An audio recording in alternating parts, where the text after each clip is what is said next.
Gustábame correr entre as goiabeiras detrás de Evans, o meu irmán pequeno. Xogábamos a facer axóuxeres con paus e vagas que collamos da árbore dos algodóns, baixo que construíamos unha cabana para agocharnos do mundo naquel bosque engaiolado, onde o vento nos murmuraba ao ouvido os segredos da mai natureza. Encantábanos tamén correr pola praia. O sol debuxaba baixo as palmeiras figuras sobre a area e nós tiñamos que adiviñar a que se parecían. A nosa pele estaba feita de sal e auga e a nosa mirada era brillante como as escamas das sardiñas. Os sábados íamos coa mamá ao mercado de Porto Príncipe. No seu pequeno posto vendía xirelos, bragos e tilapias que o papai pescaba. Non nos ía mal porque nunca nada nos faltou e iso permitíanos ir á escola. Eu desexaba ser mestra e poder ensinar a ler a outros nenos, como a señorita Esther facía con nós no bello e comesto edificio de Jean Dance.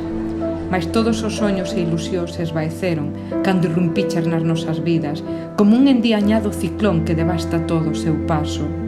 Era un sábado de xuño, recordo aínda aquel sol queimándome nas pernas e aquel vento húmido que facía remuiños co meu pelo. Evans corría entre os postos mentres eu ia tras del, cando de súpeto un home alto e gordo saiu dunha esquina, colleume con forza e tapou con furia a miña boca para que non puidese berrar. O cheiro da súa roupa a suor e a negrúa das súas mans quedaron gravados a lume no meu recordo. Tratei de chamar por Evans, pola mamá, porque conseguise oírme, pero foi todo tan rápido que cando quixen reaccionar xa estaba nunha bella camioneta con outras 3 meniñas asustadas como a min. A máis pequeniña tiña unha pociña de ouriños ao seu lado e choraba seguido pronunciando un nome de muller que ben entendín que era a súa mai. Tiñamos todas ollos tristes e os nosos corpos tremían como as goiabeiras na época das chuvias, cando o vento as empuxa esnafrando contra elas a súa rabia.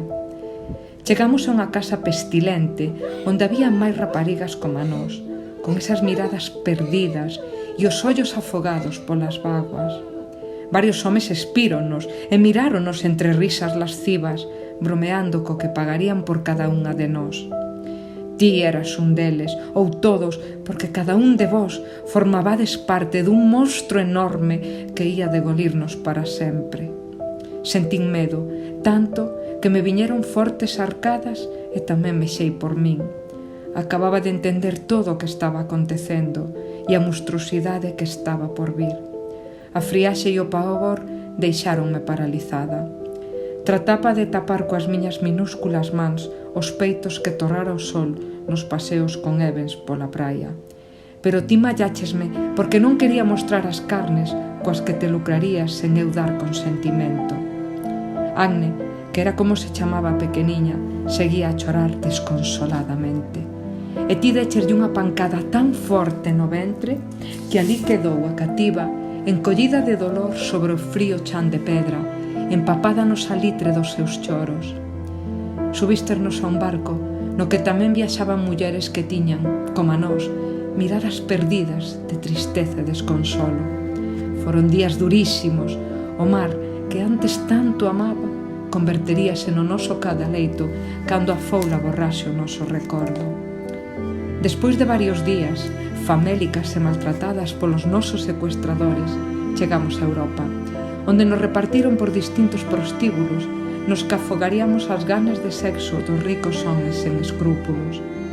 As nenas como a min éramos a mercancía máis prezada e mellor pagada, pois os nosos corpos aínda non foran campos de batalla, sendo a virxindade o principal motivo do cruel futuro que nos agardaba. Repartíronos por distintos cuartos e ali comezou, noite tras noite, o cruento espolio das nosas vidas, dos nosos corpos, dos nosos soños e da nosa dignidade.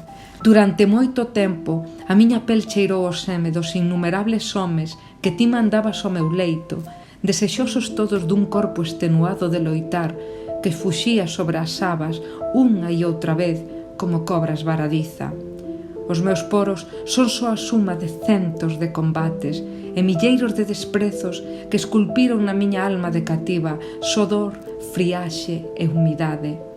Cando ia vir pasos polas escaleiras, as miñas pernas anicábanse de medo e a barriga tornábase un no imposible de desatar.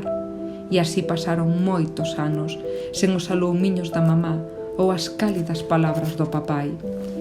Por sorte, nós si fomos liberadas, pero outras seguirán cativas pagando o alto prezo de ter nacido muller nun mundo onde seguen a usarnos como moeda de cambio. Mais aquí sí hai un culpable, e es ti, despreciable putañeiro, o que secuestras, o que transportas, pero tamén occidental que pagas uns servizos e que pensas que ese pago te exime de culpas e condenas. Se ainda che queda dignidade, deixa de ir aos clubs, de creer que legitimas cos teus cartos podres o secuestro de nenas e mulleres inocentes, porque és tan culpable como o mafioso que está detrás da trama da vergoña. Sen ti, cómplice calado e egoísta, e sen o teu diñeiro lixado de deshonra, non habería explotación sexual. Ti e só ti és o verdadeiro culpable, o que co seu desexo lascivo move a roda da prostitución, que se pon en órbita cada vez que abres a túa porca billeteira e demandas os favores sexuais dunha muller ou dunha nena.